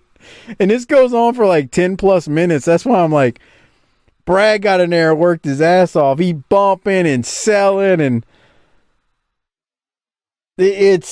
my match like this, it just makes you appreciate Brad and the professional that he is. We always appreciate him, and we know how great he was for the role he played. Not saying he's an all-time great, obviously, but for the role he played, he was great. And Brad, I mean, I feel bad for him, but he's showing you why he's the pro that he was. I don't like the Nasty Boys unless they're doing, like, it's going to be an all-out war. Bruh, we watched it, but we're going to see it again. Nasty Boys and Steiners at Halloween Havoc. Oh, my God. I'm maybe match of the night, and I don't want to give it away. I'm only good with them in short, small doses, and I wasn't in the mood for this. This was long, dude. It was long. It was boring, and I wasn't having it. How about that? I felt like Brad was in there forever. Like when, he got the offense at first, but then he starts taking the heat, man, and he's taking the heat forever. And he's just bumping like a champ, selling like a champ. Man, look, nobody will ever talk about this match and go, hey, why is Brad Armstrong so great? Go watch Brad Armstrong September 29, 1990 against the Nasty Boys, tag teaming with Lou Perez. It's just a good example of why it's like, oh, that dude's good. Really good. He's actually really, really, really good. But it went forever. It truly went forever. What else you got from it, Doc? That's about it, man. Yeah. So, Brad ends up making the hot tag to Lou Perez. Lou Perez comes in. He's rocking and rolling. Perez, he doesn't look bad. It's just, no one knows. I mean, we know who he is now, but nobody knew who he was, I thought, back then. Anyway, Sags, Knobs, or I think Sags hits Perez while Perez is about to pick up Knobs. And then they kind of double team him. And then Sags is going to drop a big elbow off the top rope, and the Nasty Boys get the win. The thing is, it's funny. They haven't been here this long, and they went for a long time, these two. You figured they'd have won quicker. But as I say that, I feel like that would have been disrespectful to Brad. But that's just my opinion on the matter. Any other thoughts, Doc? No. You are pissed off by this, aren't you? No. You just don't like. You don't like Is it the Nasty Boys? What is it? It is. Okay. You don't like. You just hate the Nasty Boys. I don't hate them. All right. Fair enough. It's worse than that. What is it then? I don't care. Man, I remember when I think Knobs was on Flair's old show years ago. Jesus. He was I got blitzed. drunk listening to that. The fumes were coming through your phone, huh? Mm-hmm. Going straight into my ear holes. Yeah. Dude. Do you remember that? He was blitzed. They were all yelling, but they were all yelling from the moon. One of the comments I remember from it was Knobs at the end of it, he's like, dude, he was blowing Flair throughout it. He was blowing Flair. Like Flair, the greatest. And he said something like, Just remember, I can't do a knob. Nate, remember this. Oldest ride, longest line. And he's shit-faced as he says it. And I'm dying laughing. And I think me and the Eye of Gibson were exchanging tweets because we were talking about it. He was like, dude, he's so drunk. And he was. The fumes were coming through the phone from the moon. Absolutely. All right. On that note, we got one more promo before we close things out. It is Stan Hansen. Let's see what Stan Hansen's got to say before this episode of Saturday Night closes out from September 29th of 1990. All right, Bob, tomorrow night here on TBS, it's going to be Sid Vicious and Bobby Eaton in the finals in the running of the gauntlet. It's going to be quite a matchup. Oh, Jim, that's going to be a great one, but wait a minute. Wait a second. First of all, I had to beat up all these security people. Let me tell you something. Sid, you know, Lex Luger, you can hire these security guards to keep me out of your business. You can take me out, lock me in a room, but you know something? You can't keep Stan Hansen down. I'm coming after you. Something's going to happen. I'm going after you. You, Lex Luger, you can handcuff me. You can beat me up, but you can't take my pride. And I guarantee one thing. There's 3 of them laid out there, and they didn't get my bell. All right, man. I think he falls down the steps. He's a crazy man. He says he's going to be here to get Lex Luger. My goodness, he's gone crazy. And don't forget, if he's going to be back here, Lex Luger. When he was leaving the stage area where they're at, I think he fell because the people laughed. Did you catch that? See how they start clapping and laughing? Maybe not. I don't know. Are you on mute? I didn't even see that because I was done with the show. Oh, you were mad because of the nasty? No, I didn't. I thought they were done. So. Oh, okay. Well, the good news is Stan Hansen did have. Here's my question: he's so nasty that he's going to chew tobacco down his throat. Why does he have his hair all short? He ought to have scraggly hair. You're criticizing Stan Hansen's hairdo. Is this really where we're going right now? I'm criticizing her. I'm in a bad mood now. This show has put me in a bad mood. Bit A+. Well, we're almost. What happened? We're almost done on this week's show, but before we do so, I want to remind everyone, don't forget to use the BTT Amazon Associates link. It's tinyurl.com/BTT Amazon. Great way to support the show without spending anything extra. If you're already on Amazon, the show gets a little small kickback in return when you use that link. Again, tinyurl.com/BTT Amazon. Please use it each and every time you shop on Amazon. Give the link to the wives, girlfriends, side pieces, whatever you have in your life, and tell them use it every time they shop on Amazon. Do like JBL Objective and Mikey and DFW said.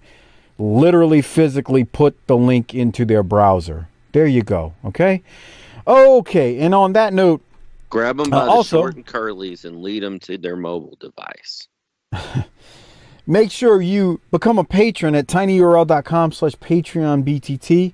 Look, the patrons are all the time posting on the Patreon page how much they love the Patreon episodes. You can be one of those people that enjoy it. tinyurl.com/PatreonBTT. We would greatly appreciate it. We put a lot of time and effort into this show. You're hearing Doc right now. He's miserable after watching this nearly hour and 40-minute episode. Man, I can smell dinner being cooked in there, too, and that's a big problem. Oh, that will do it when you're hungry, yes. So I get it. You know, you got LaFonda in the kitchen.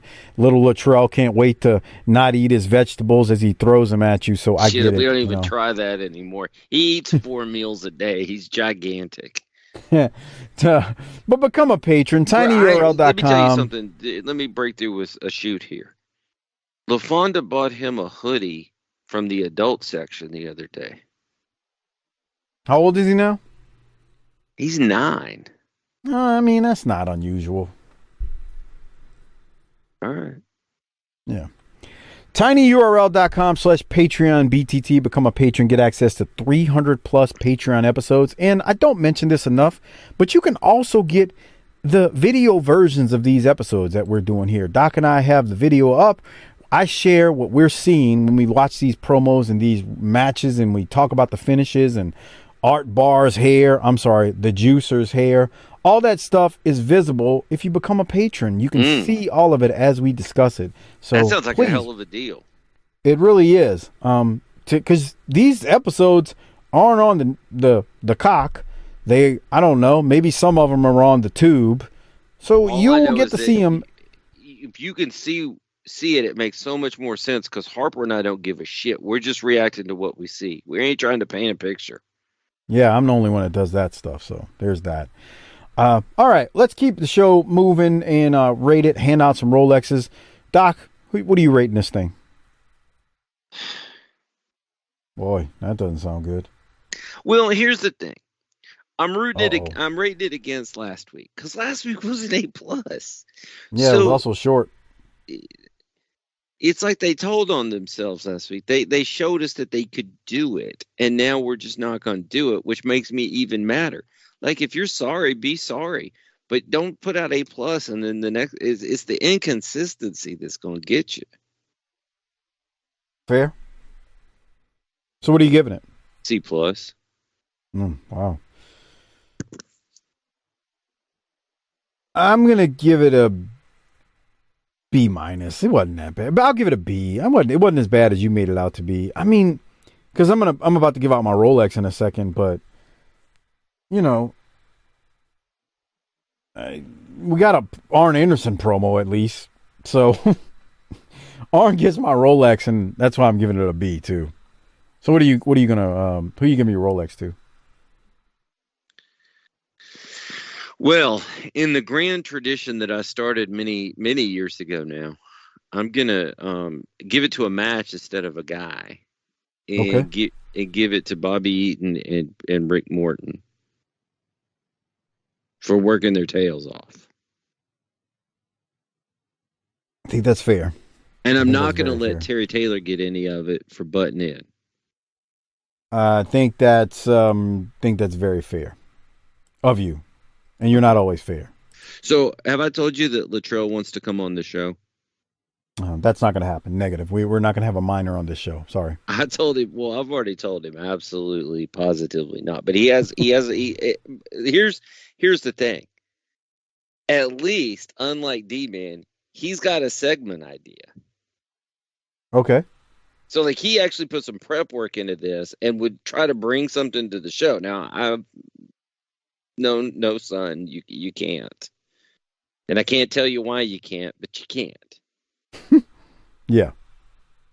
But no minors on this show. Proving that he is his father's son, he has this completely useless talent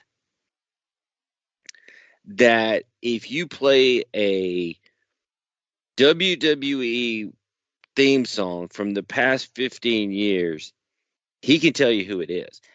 And then he can probably sing it word for word from the top to the beginning, to the end. Oh. And so he had this idea that you would randomly select theme songs, and then he would tell you who did it. I mean, I applaud the effort, but minor ain't getting on this show. I agree. It's bad enough we let the broads on here that one time. Yeah, that's we can't. No. I'm not aware of that, but all I'm saying is a 9-year-old put more thought and effort into his potential appearance on the show than D-Man does. That's saying something. That is, isn't it? I got to give him credit there. Yeah. But, you know, when you just choke the shit out your coach, I would expect that he's got some creativity to him. Real quick, Doc. Sir, that doesn't happen anymore. Before we get out of here, I want to mention Harper's video shoutouts, life and relationship advice. Doc, we're running long, and I gotta get something to eat too. And we've been at this for a while. I did forget to do one thing. Remind me next week. Make a note in your phone or something about Harper's girl trying to send me a video so that I can send one of Harper's video shoutouts to a guy because it wouldn't allow her to send the video, and why it wouldn't allow. See, what happened was she couldn't send his video or the video that Harper made for one of our listeners to him from her email. She tried multiple emails. So then she's like, I'm going to send it to you, and then you send it to him. Well, of course, it didn't come to me. And the reason it didn't come to me, I told her why. I was like, maybe this is what's happening. And it ended up being true. Remind me next week to tell you that, because Harper and his girl seem to have the same technology level in many ways. But we call those challenges. Or actually, at the shoot job, we call those development opportunities. Yeah, very good. So first things first, if you want your very own video shout out, life and relationship advice from the man, Hard Body Harper, make sure you go to his email address. Email him, chrisharper16wildcat@gmail.com. Tell him what you want in the video and all that good stuff.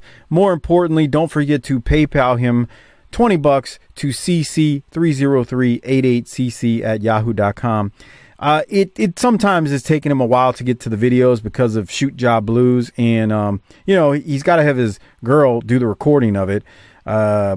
She does it all professional, so that I'll leave it at that. It's not a mud show thing like some of these things you see. So again, chrisharper16wildcat@gmail.com, cc30388cc@yahoo.com. If it takes a little longer than usual, that's why. It's not that he's doesn't want to do it. It's just they got to coordinate it, and their work schedules are all over the place. And on that note, I think got to do a couple other things. Shout out to Our Vantage Point, the Retro Wrestling Podcast with Joe Murata and Michael Quinn, the northern version of BTT. Slightly classier, a little bit more professional, but still fun nonetheless. They support us, please support them. And check out the Bottom Line Cast with Mike Prue and JV. They do the ECW show on our Patreon feed, and they do a show on the career of Stone Cold Steve Austin on their free feed as well. So check them out, and thanks Mike and JV for all you do, and thanks Joe and Quinn as well. Doc, let's get out of here, unless you got something else. Hit the tagline, my pal. Book it, bitch.